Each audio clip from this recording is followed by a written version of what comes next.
우리가 이 땅 가운데 과연 구원을 받을 수 있을까라는 질문을 대답하는 얘기로 구성되어 있습니다. 그러니까 여러분들이 오늘 말씀을 같이 나누고 생각할 때 우리가 구원받는다라는 게 뭘까? 우리가 이 땅 가운데 열심히 하여튼 애를 쓰면서 이것저것 하면 살고 있는데 이것 넘어서 무언가 다른 세상을 살아갈 수 있을까? 그렇다면 어떻게 가능할까? 그 세상은 뭘까라는 걸 꿈꾸면서 오늘 이야기를 들었으면 좋겠다라는 겁니다. 자, 그걸 이해하기 위해서 오늘 8장 전체를 6개 단어로 정리를 좀 해보면 이렇습니다.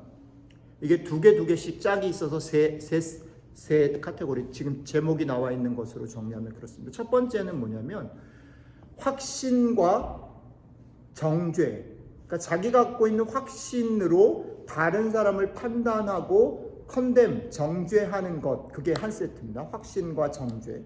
두 번째는 아는 것과 모르는 것. 그러니까 오늘 본문에 보면 안다라고 하는 사람이 나오고 그런데 그 사람들이 실제로는 모르고요. 모르는 사람이 나오는데 실제로 그 사람들은 알고 있어요. 아는 것과 모르는 것이 한 세트입니다. 근데 마지막 한 세트는 뭐냐면 무언가의 종이 되어 있는가 아니면 자유로운가. 다른 사람들의 판단과 세상의 흐름이나 상황들에 매여서 살고 있는가 아니면 내가 자유롭게 사는가.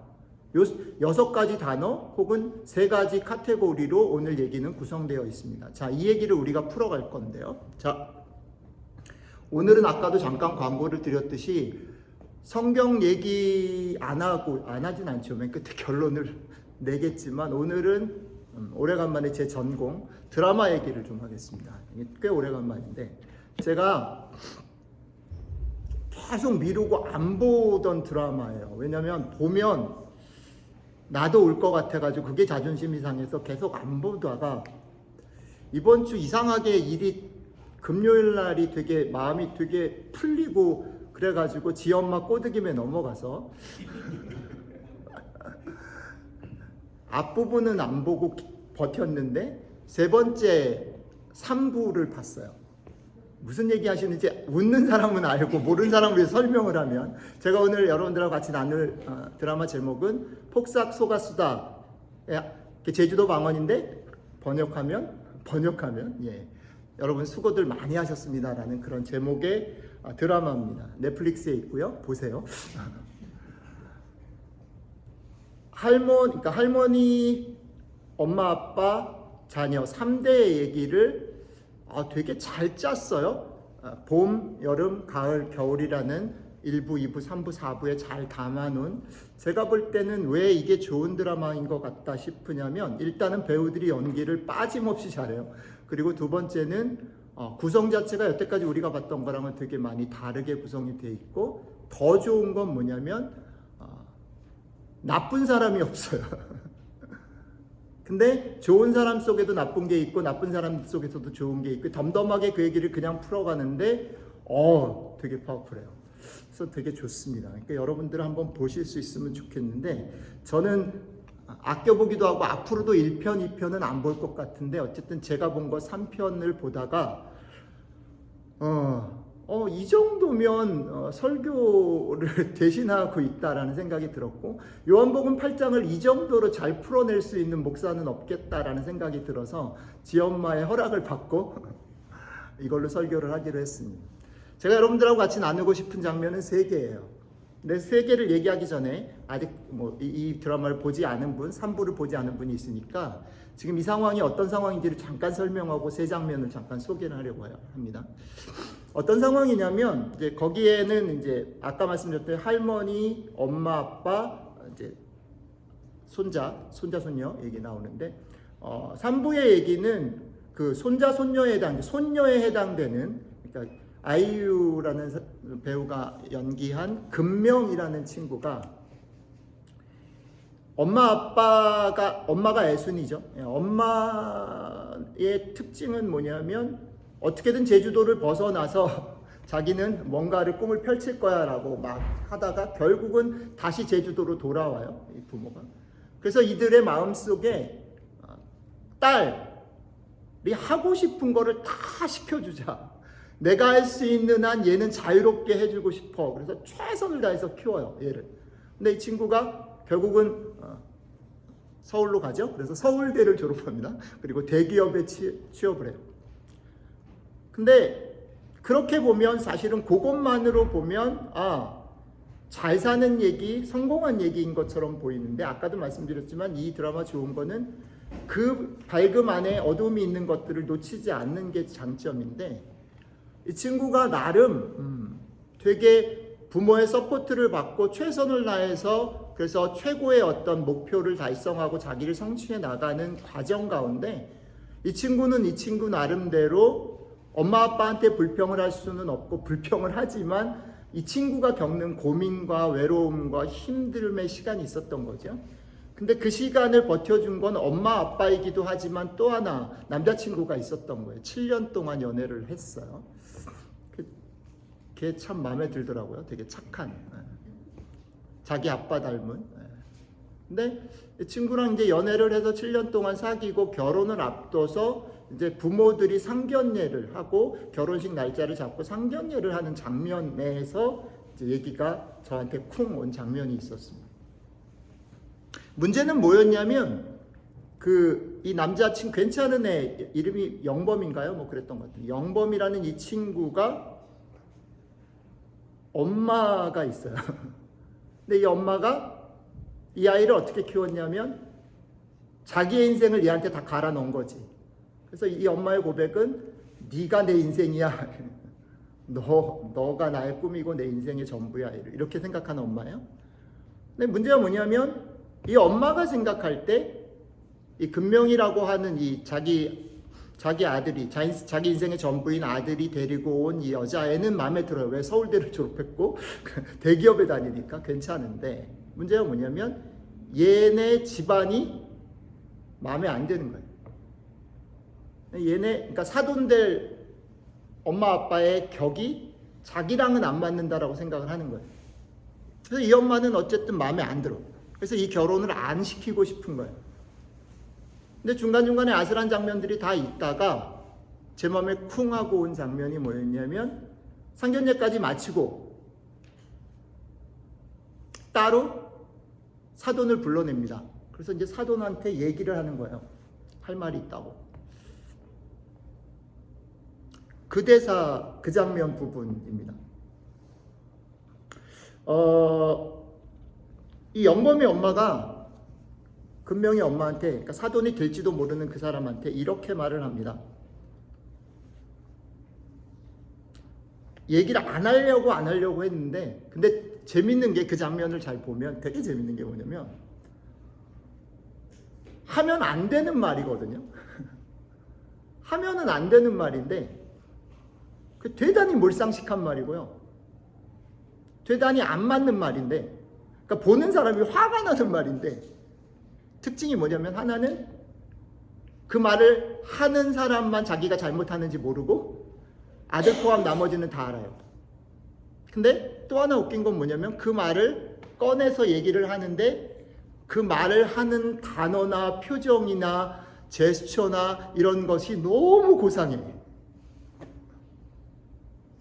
너무너무 고상하게 말도 안 되는 얘기를 다 뱉어요. 결혼 안 했으면 좋겠고 제발 당신 딸을 말려줬으면 좋겠다라는 말을 너무 고상하게 합니다. 그 얘기를 다 듣고 이 엄마가 뭐라고 얘기를 하냐면, 다 하고 난 다음에 이렇게 표현해요. 와, 이제 내 속에 있는 말을 다 뱉어놓으니까 내 마음에 계속 무겁게 누르고 있었던 돌이 없어진 것 같아서 너무 좋아요. 환한 얼굴로 얘기를 합니다. 정말 기뻐서. 아마도 이 사람은 자기 말을 사돈 될지도 모르는 그 사람이 알아듣고 파혼시킬 거라고 생각을 했던 것 같아요. 그러니까 그런 말이 나왔겠죠. 그랬는데 그 말을 듣고 나서 이 금명이 엄마가 이렇게 말을 해요.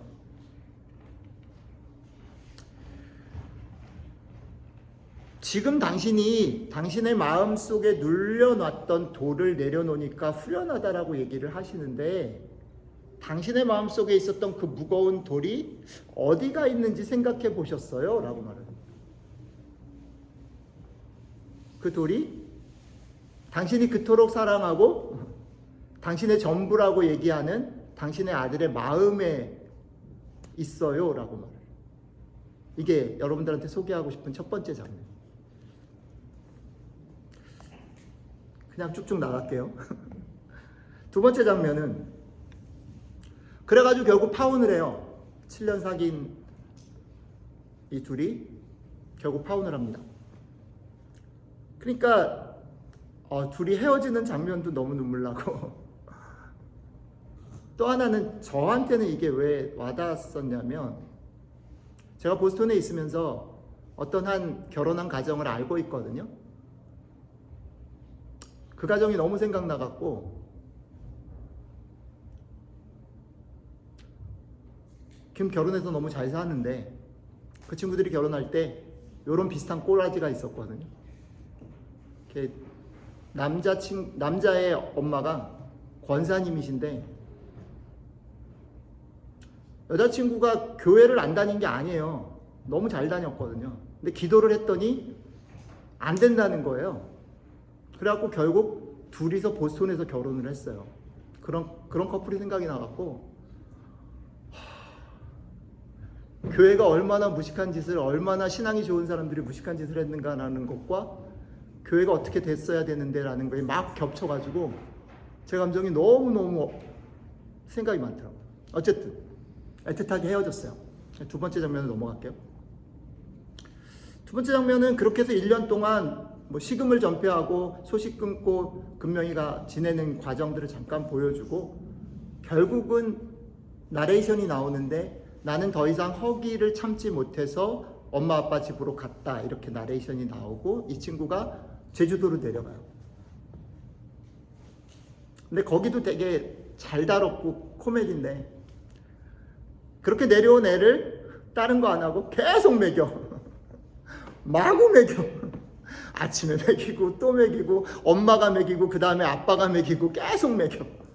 저는 이 장면이 제가 좋아하는 구약의 엘리야가 떨기나무 밑에서 하나님한테 막 덤빌 때 하나님이 재우고 먹이고 하는 장면이랑 너무 일치하게 보여졌어요. 나중에 언제 그 얘기도 할 수 있으면 좋겠네요. 그렇게 먹이다가 어느 날 새벽에 아빠가 딸을 깨워요. 이 아빠가 하루도 빠짐없이 새벽에 배를 띄웠거든요. 같이 나가자고 깨워요. 데리고 나가요. 새벽에. 싫은데 이러다가 갑자기 이 친구가 깨달은 게 뭐냐면, 자기가 연애할 때 자기 남자친구가 자기가 너무 피곤하고 그런데 가자 그랬을 때 냉큼 일어났다는 게 깨달아져서 아빠한테 그러면 안 되겠다 싶어가지고 일어나요. 아빠는 밖에서 기다리고 있죠. 그래서 같이 배를 타고 나갑니다. 배를 타고 나가는데 아빠가 일출을 보여줘요. 그러면서 아빠 얘기를 여러 가지를 합니다. 딸도 막 얘기를 합니다. 얘기하는 것 속에 다시 이 친구가 아빠가 나를 위해서 어떻게 살았고 지금도 얼마나 사랑하는지를 느끼면서, 근데 뭐라고 말하냐면 이렇게 말해요. 아빠, 만약에 다음 생이 있다면 다음 생에 아빠는 내 아빠가 아니었으면 좋겠어 라고 말해요. 여러분, 그 말이 무슨 뜻인지 아시겠어요? 너무 미안한 거예요. 이 딸이 아빠한테 너무 미안한 거예요. 근데 그렇게 말을 하니까 아빠가 뭐라고 말하냐면, 아니, 나는 네가 태어나서 지금까지 한 번도 행복하지 않은 적이 없었고 너 때문에 너무 행복했어 라고 말해요. 그랬더니 얘가 더 미안하잖아요. 더 미안해가지고 뭐라고 얘기를 하냐면, 아빠는 내가 결혼을 하기로 하고 파혼을 해서 이 조그만 동네, 제주도 이 조그만 동네 소문이 다 났을 텐데 내가 부끄럽지 않아? 라고 얘기를 하는 거예요. 그때 아빠가 이렇게 말합니다. 이 대사가 너무 좋은데, 대사를 그대로 오리지널리 옮길 수는 없고 제가 이해한 대로 아빠 이렇게 말합니다. 금명아, 나는 네가 파혼할 줄 알았어 라고. 나는 내 딸이, 내가 믿고 사랑하는 딸이 바른 결정을 할 거라고 믿었고 알았고, 지금도 네가 무슨 결정을 하든 그 결정이 옳을 거라고 믿어 라고 말해요. 이게 두 번째 장면이에요. 세 번째로 갈게요. 마지막 소개해드리고 싶은 세 번째 장면은 할머니가 돌아가시는 장면인데, 금명이 말고 애순이한테 할머니니까 사실 금명이한테는 증조 할머니가 되겠네요. 그러니까 이 집은 원래 아빠가 일찍 돌아가셨잖아요. 그래서 그 애순이라는 친구가 할머니 집에도 있다가 뭐 엄마가 새로 또 결혼을 했기 때문에 어디 있을 수 없었고 왔다 갔다 하는 그런 상황이었는데, 그 당시에 할머니가 얘를 테이크케어 하기가 쉽지 않았던 거예요. 왜 그러냐면 할머니는 삼촌 집에 같이 있었기 때문에, 그 집엔 또 애들이 있었으니까 얘를 어떻게 테이크케어를 못 해준 거예요. 그게 마음에 되게 계속 걸린 거예요. 왜냐면 자기 아들이 일찍 죽어서 손녀 남았는데 그 손녀를 자기가 어렸을 때 잘 테이크케어 못 했다라는 마음들이 늘 있어요, 이 할머니. 그래서 이 할머니가 어떤 일을, 사실은 이 3부 앞에 어떤 일이 있었다고 제가 나중에 알았는데, 뭐냐면 결정적인 순간에 이 애순이가 제주도에 들어왔는데 이 친구들이 잘 살아가기 위해서 돈을 줘서 배를 사게 됐다고 그러더라고요. 저는 그 부분은 잘 못 봤어요. 근데 어쨌든 그런 할머니예요. 근데 그런 할머니가 이제 돌아가실 날이 얼마 안 남은 거죠. 근데 이 할머니 생일날인데 가족들이 다 모여가지고 할머니가 계신데, 할머니 저 누구예요? 이렇게 물어보는 거예요. 근데 이 할머니가 대답을 안 해요. 거기 있었던 사람들은 다 이 할머니가 너무 치매가 깊어서 사람을 못 알아보는구나 라고 생각하는 거예요. 근데 그때 애순이가 들어옵니다. 그래서 당연히 모른다라고 다들 생각을 하는 거예요. 근데 할머니가 모르긴 왜 몰라? 애순이라는 말을 꺼내지 않고 자기 죽은 아들의 딸이라고 불러요. 할머니 마음속엔 계속 그게 있었던 거죠. 근데 재밌는 게 뭐냐면, 그렇게 되니까 거기 있는 모든 사람을 다 몰라보는데 이 친구만 알아보는 거예요. 그러니까 할머니 마음속에 깊이 있는 거지요. 그러니까 이 친구가 뭐라 그러냐면, 할머니 내년 생일 전에는 내가 할머니 이빨을 해드리고 싶어요 라고 얘기를 하거든요. 이 친구가 이제 그나마 자기도 이제 어른이 됐고 잘 살고 있으니까 할머니한테 뭔가를 해드리고 싶은 거죠. 그렇게 표현해요. 그랬는데 그 얘기를 듣고 할머니가 이렇게 있다가 뜬금없이 뭘 물어보냐면, 너 괜찮니? 라고 물어보는 거예요. 그러니까 얘는 계속 괜찮아요, 나 잘 살아요, 괜찮아요, 뭐 그 얘기를 하는 거예요. 근데 할머니는 계속 반복해서 너 별일 없니? 괜찮니?를 물어보는 거예요. 거기서부터 조짐이 있었는데, 그러더니 할머니가 애순이한테 나는 너를 알아 라고 얘기해요. 그래서 장면은 잘 안 나오는데 나레이션이 깔리는데, 그 딸 금명이 목소리로 나레이션이 어떻게 깔리냐면, 할머니의 너 괜찮니? 나는 너를 알아 그 두 마디에 우리 엄마 애순이는 할머니 무릎에 털썩 주저앉아서 한없이 울었다.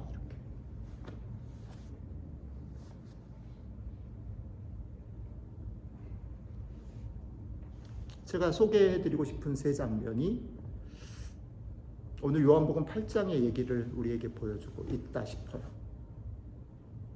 여러분들이 이해했으면 제가 설교를 끝내면 되는데, 혹시나 드라마도 모르고 성경도 모르시는 분이 계실까봐 이 얘기를 조금 랩업을 좀 해볼게요.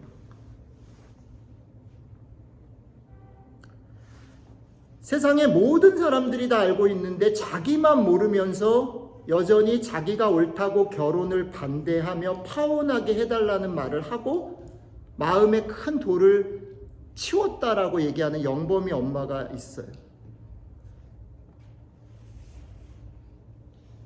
근데 금명이 엄마가 말하는 것처럼 사실은 자기는 돌을 치웠다라고 생각하고 자유롭고 자기는 모든 것을 알고 있고 자기가 옳다라고 생각하는 이 사람이 틀린 거죠.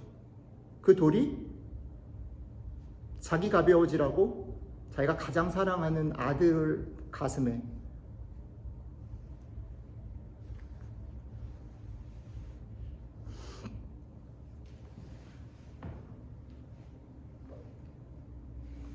오늘 돌로 시작해서 돌로 끝나는 요한복음 8장의 한쪽 사이드의 면을 고스란히 보여주는 되게 중요한 장면이라고 생각이 드는 거예요. 그것은 뭐냐면 8장에 나타나는 사람들의 한쪽 사이드가 뭐냐면, 그리고 사실은 그것은 바리새인 서기관으로 지칭되어지는 어떤 사람이 아니라 우리들이라는 거죠. 그게 뭐냐면 우리가 살아가는 세상 속에서 우리는 우리의 확신과 우리가 가지고 있는 편견과 우리의 만족을 위해서 여기에 갇혀서 그걸 더 공고히 하고 더 확실하게 하고 더 인정받고 그것을 지키기 위해서 살다가 사실은 조금만 벗어나면 그게 얼마나 보잘것없고 얼마나 다른 사람을 아프게 하고 결국 자기를 망하게 하는 것이라는 것을 조금만 벗어나면 알 수 있는데 그 조금만 벗어나는 일을 못하고 결국 죽는다는 거예요.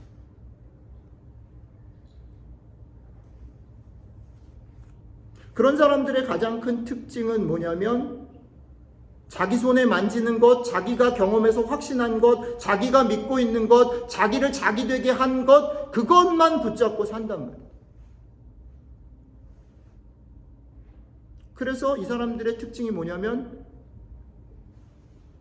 그들의 가슴 속에 돌 하나씩 들고 계속해서 끊임없이 누군가에게 돌을 던지며 산단 말이에요. 그게 말의 돌이 될 수도 있고 진짜 돌이 될 수도 있고 어떨 때는 태도의 돌이 될 수도 있고 구체적으로 다른 사람들을 곤란하게 만드는 일이 될 수도 있는데 어쨌든 그 돌을 들고 던지면서 산단 말이죠.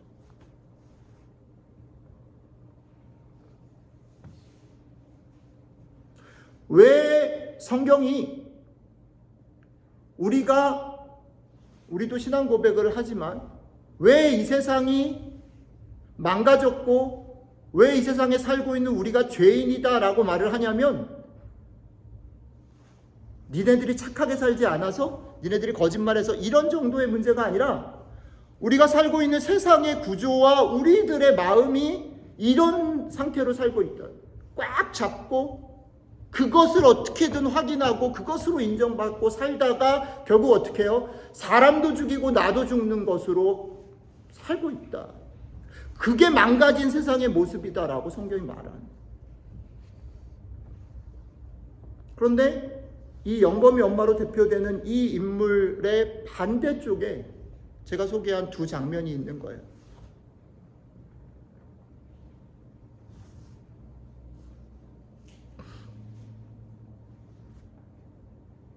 아빠가 말해요. 아프게 헤어진 게 아파서 파혼한 게 창피하고 부끄러워서 1년을 끌다가 집에 온 딸에게 이렇게 말합니다. 나는 네가 분명히 옳은 선택을 할 줄 벌써부터 알았고 나는 네가 있어서 한평생 행복했어 라고 아빠가 말합니다. 그리고 할머니가 죽기 전에 자기를 찾아온 손녀에게 이렇게 말합니다. 뭔 일 있니? 난 다 알아.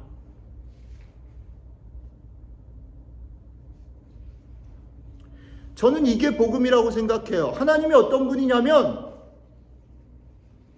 하나님이 이 아빠와 이 할머니가 하는 대사를 우리에게 하는 분이라는 거죠.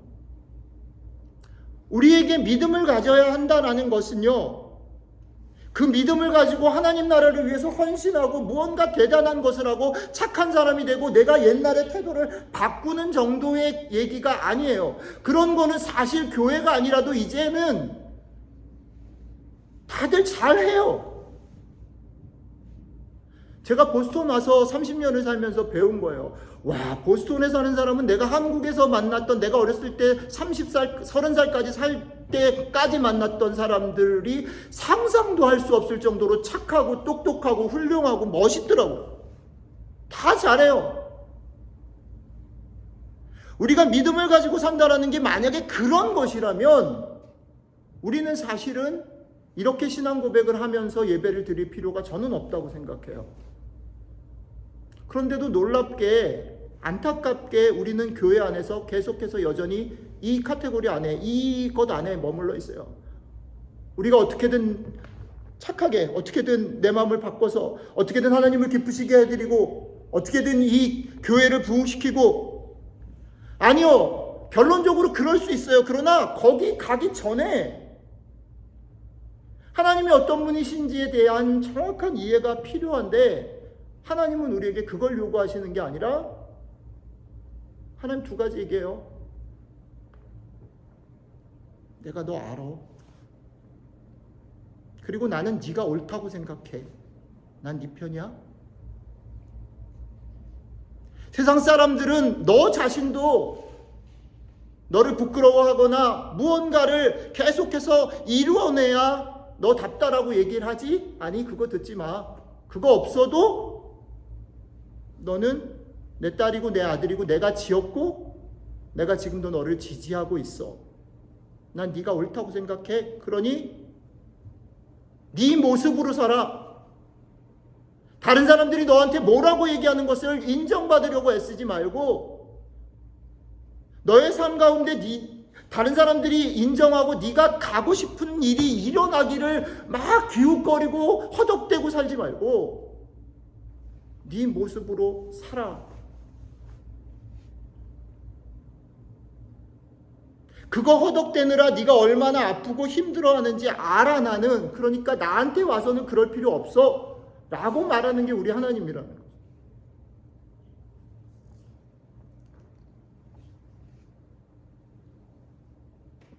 우리 아버지 하나님은 끝까지 우리를 있는 모습 그대로 알고 믿어주는 분이고 내가 다 안다 말하면서 결국 우리를 무장해제시켜서 그분 앞에서는 어린아이가 되게 하고 그분 앞에서는 울 수 있도록 하시는 분이라는 거죠.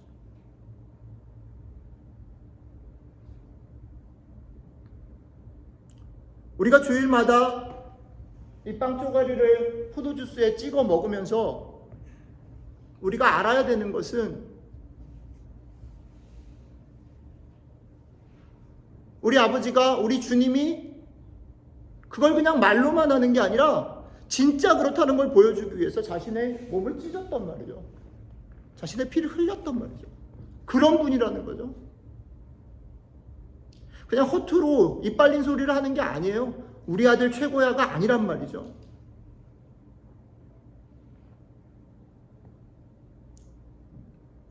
그분이 자기 몸을 찢고 피를 흘려서 여러분들 한 사람 한 사람을 자유롭게 하셨다라고 말하는 거예요. 이게 복음이죠. 이 정도 돼야 믿는 게 괜찮은 거예요. 그리고 또 한 가지는 뒤에서 잠깐 더 설명하겠지만 이게 신앙으로 사는 사람들이 가져야 될 태도고 교회가 사람들을 향해서 가져야 할 태도예요.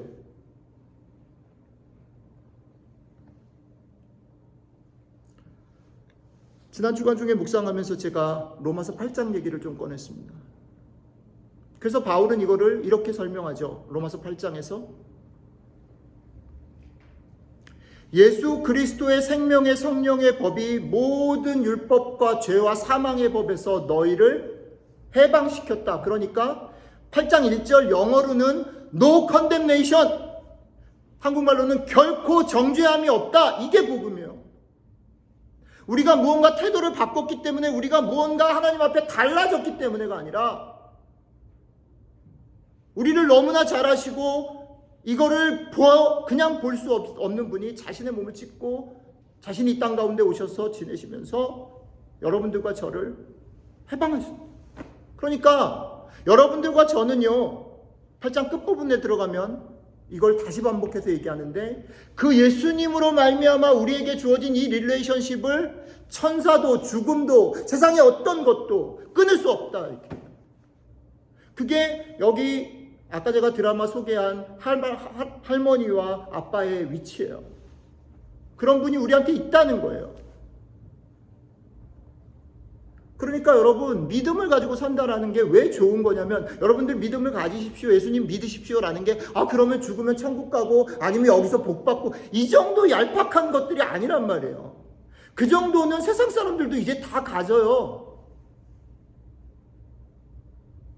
천국은 못 가게 할지 모르지만 그거는 어차피 죽어봐야 할지 아무도 모르는 거잖아요.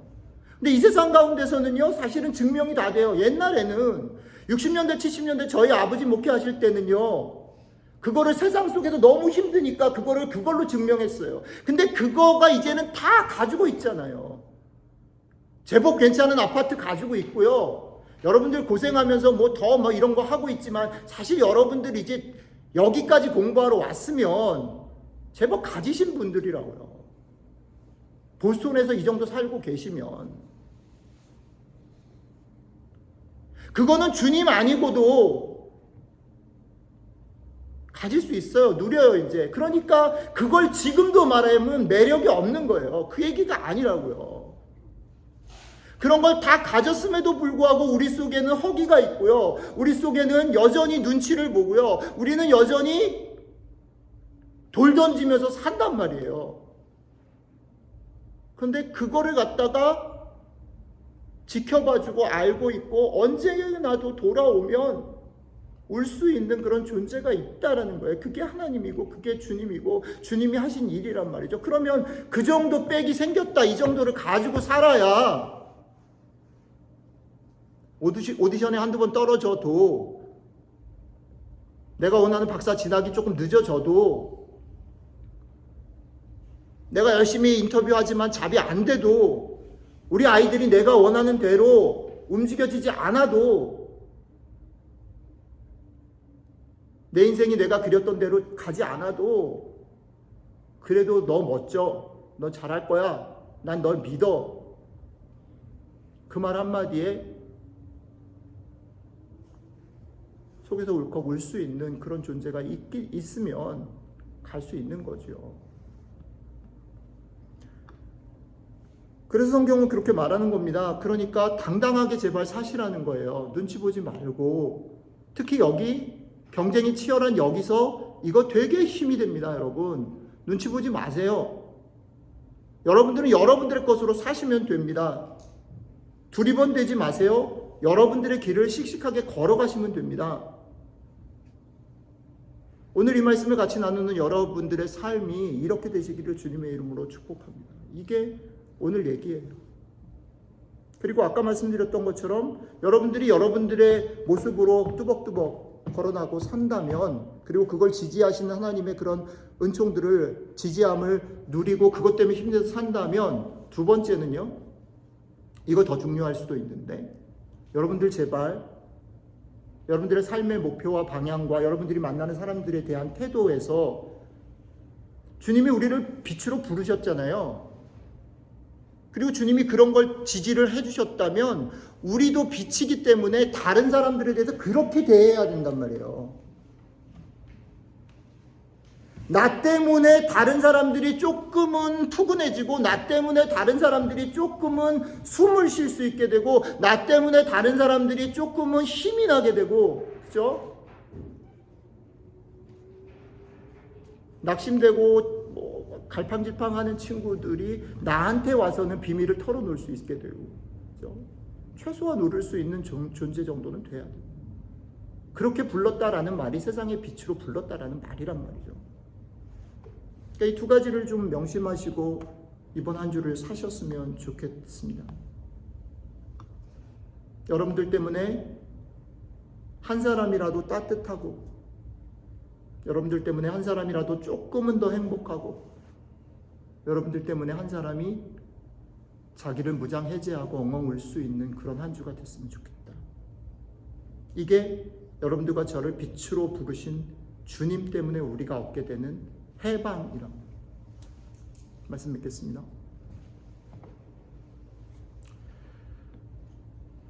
자신 있게 사세요. 여러분들은 멋진 사람들입니다. 그분이 여러분들을 서포트합니다. 눈치 보지 마시고 당당하게 뭔가 또 비밀이 있고 뭔가 길이 있는지 막 두리번대지 말고 할 일들을 그냥 하시면서 뚜벅뚜벅 사세요. 두 번째는 여러분들이 만나게 되는 사람들에게 이런 존재가 되십시오. 저 친구는 똑똑하진 않지만 저 친구랑 얘기하고 싶어. 저 친구랑 얘기하면 힘이 나. 저 친구가 있어서 난 너무 좋아.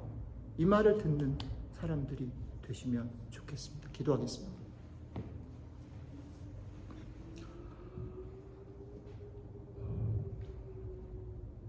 예, 주님, 세상은 우리에게 훌륭해지라고 말합니다. 세상은 우리에게 착해지라고 말합니다. 세상은 우리에게 뭔가 네 존재를 증명하라고 말합니다. 그 말들의 솔깃해서 우리가 우리들의 걸음이 아닌 세상이 요구하는 걸음으로 마구 달려가다가 섬찟하게도 우리 속에 있는 것들을 가지고 다른 사람들을 돌로 치며 살아갑니다. 내가 사람을 죽이는지 사람을 아프게 하는지조차 생각하지 않고 서슴없이 그 길로 갑니다. 그러다가 결국 우리도 그 덫에 빠져서 우리도 모르게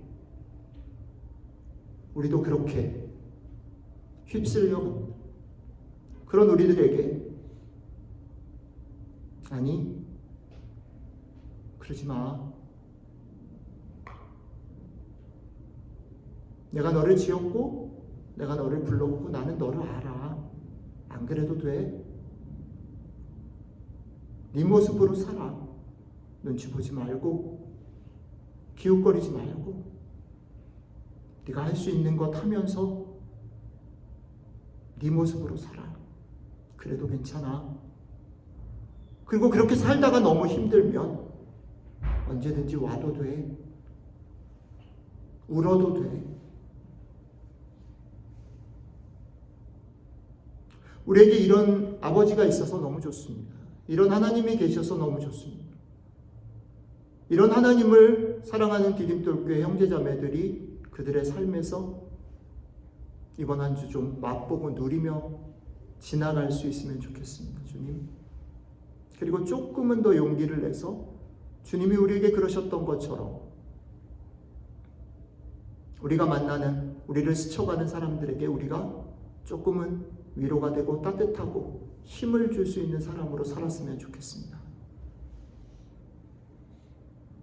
오늘 이 말씀 우리의 마음에 담고 이 말씀 때문에 이번 한 주가 복되고 정말 즐거운 한 주 되기를 원합니다. 감사드리며 우리 주 예수님 이름으로 기도드렸습니다. 아멘. 다 같이 자리에서 좀 일어나 주시고요.